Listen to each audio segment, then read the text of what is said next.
What are the HR policies that HR pros use? Hey there, my name's Josh. I'm the founder of HR University. And for this lesson, we'll be talking about the 14 HR policies that HR pros use in organizations, whether large or small. And before we jump in, make sure to subscribe to our channel, and that way you don't miss any of our lessons on how to become a great HR professional. So the human resources policy in an organization is a set of rules that defines the duties and responsibilities, privileges and rights, and guidelines for conduct expected of employees. And there are many HR policies that organizations can adapt to meet their needs. And for most new hires, it's difficult to start their first job with no idea about the company's culture or expectations of employee behavior. And to help avoid any confusion here, we've listed 14 essential HR policies and practices you can implement in your business in order to ease the onboarding process for new employees. And the first one is at-will employment. This refers to the employment relationship where either the employer or the employee can terminate the employment at any time for any reason with or without notice or cause.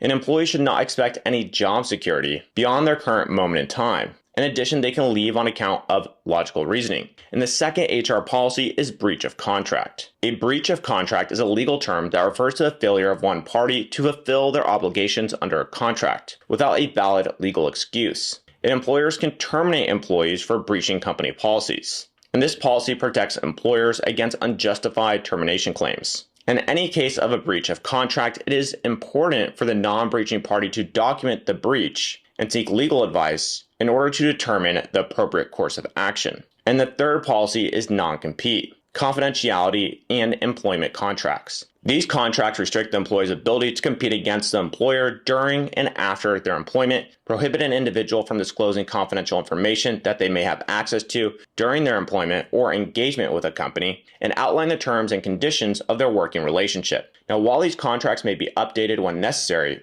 it's vital to always include clauses preventing disclosure of confidential information related to the business. And each employee must understand these contracts before signing them, because if for some reason they are broken, there are legal consequences. And the fourth HR policy is for accidents and injuries. Each employee has a right to be safe. So a safety policy is put in place to every employee's well-being and safety, and to ensure that in the event of a job-related injury, workplace violence, or harassment, the company should provide access to medical care as soon as possible, report the injury or incident as required by OSHA law, and provide compensation. So say under the Workers' Compensation Act, should an injury prevent an employee from working. Now this increases the goodwill of the employer as well. And the fifth HR policy is about job reassignment. This deals with employees who become disabled due to illness, injury, or pregnancy, and requires employers to offer them a modified position. So a job modification of sorts if one becomes available, or reassign them for another suitable position without loss of pay or employee benefits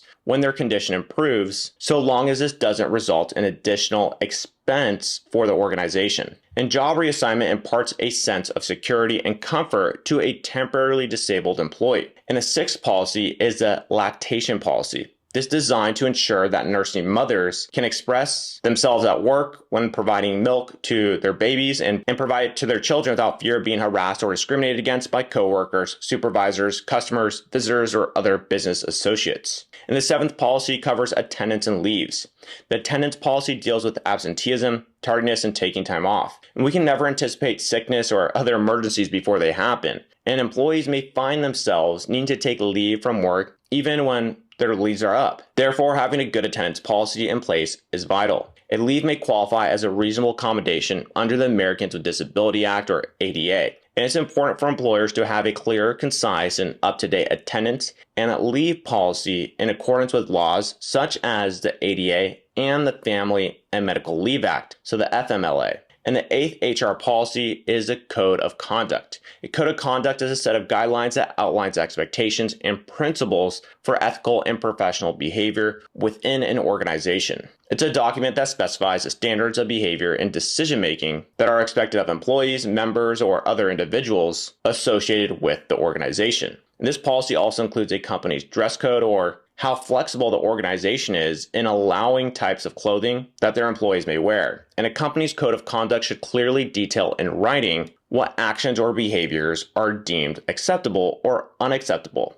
And the ninth HR policy deals with workplace harassment. And this policy deals with any kind of unwelcome or unwanted behavior by one person against another individual at work. And this behavior can take many different forms, such as verbal abuse, offensive jokes, unwanted or inappropriate physical contact, inappropriate sexual remarks or gestures, intimidation, and the list goes on. And all types of workplace harassment are unlawful and should be accompanied by disciplinary action. And the most effective harassment policy defines what the term means and outlines how it requires prompt dealing with. And the 10th policy is conflict of interest. A conflict of interest is a situation where there is a clash between personal, professional, or financial interests that may compromise an individual's ability to make unbiased decisions or act in the best interest of their employer, clients, or other parties.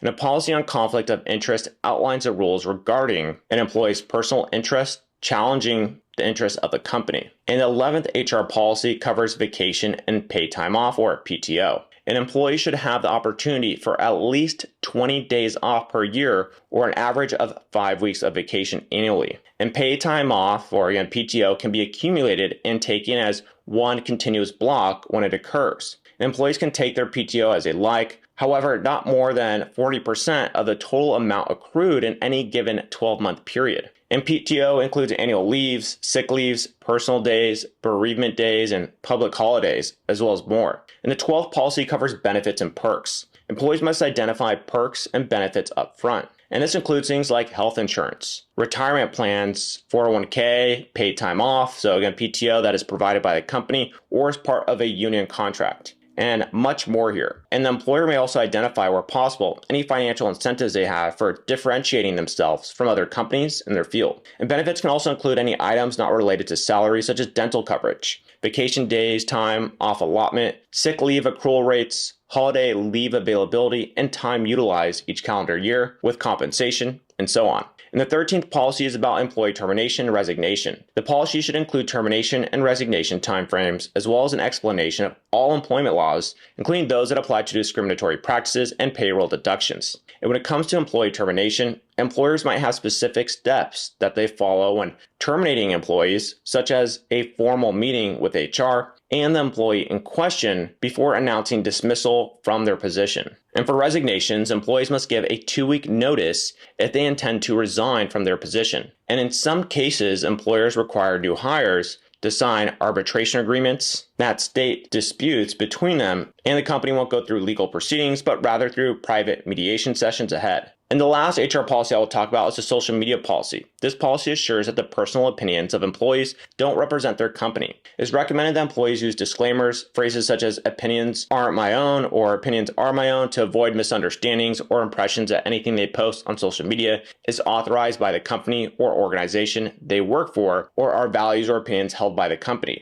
And HR may use this policy to clarify if something is just a solid opinion and not based on facts, which help give more context about what has been said and prevent confusion in future conversations. And as we end this lesson here, I hope you now have a better understanding of some of the essential HR policies and practices that you can put in place to better create a strong organization. And these policies can be put in your employee handbooks to better set expectations between employees and employers as well, thus helping everyone to work more efficiently and have a better clarity on how to conduct themselves in the workplace environment. And there we have it. If you feel like you have a better understanding of the HR policies you need to install in your organization, then make sure to go ahead and like this video and subscribe to our channel here at HR University. And that way you can keep up with all of our content and lessons on how to become a great HR professional.